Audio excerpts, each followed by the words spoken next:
At a park in Lansing earlier this month, I caught up with Congresswoman Elissa Slotkin. The Democrat from Holly has been in Washington since 2018 and is looking to return for another 2 years. Before I ran for the first time in 2018, I was really pretty apolitical. I was a former CIA officer and Pentagon official.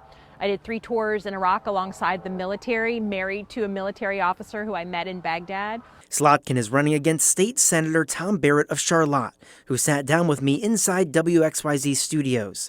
Like his opponent, Barrett has also spent time overseas serving his country. My background's in the Army. I joined the Army right out of high school and took the very first airplane ride of my life to basic training.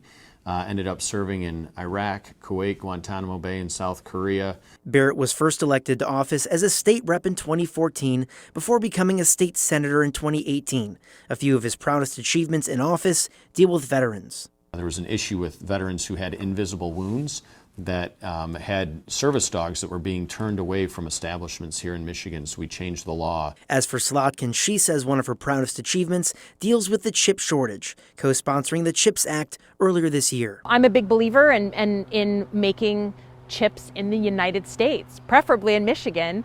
So we passed the CHIPS Act in August, and it incentivizes an American industry on microchips. And according to the Pew Research Center, the economy is what voters say is the most important issue this election. We asked both candidates about the keys to stopping inflation. We've got to stop this runaway spending going on in Washington, D.C. that is leading to these record high cost of living increases. I've tried to attack the underlying problem, which is gas prices. And for me, I've sponsored the bill to suspend the federal gas tax. That would take 19 cents off a gallon. Another major issue for voters is violent crime, and both candidates say local police departments need more funding. We need to fund and refund the police, right? It's the opposite of what you hear on TV. We have a plan to hire hundreds of thousands of new police officers to make sure that they are working and providing safe neighborhoods and safe communities for people of every single walk of life in America. And then we have to hold these county prosecutors accountable.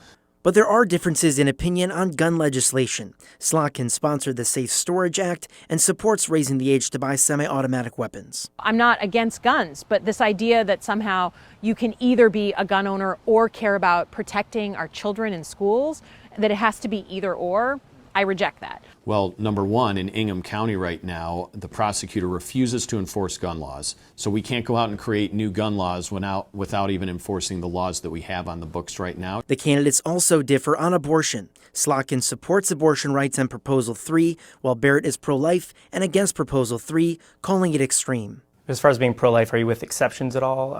Rape, incest? And I'm pro-life. I think that life is valuable. I think that life is important, and we ought to do everything we can to protect life. I'm pro-life, and that includes the life of the mother. You know, I think that it's something we ought not be taking a life except in the instance where it presents a threat to another life. It's a kitchen table issue, and I think our state is going to do the right thing and support it. And we touched on a few more topics with both Tom Barrett and Elissa Slotkin. You can find those full-length interviews on our website, WXYZ.com. In the newsroom, I'm Brett Cast, 7 Action News.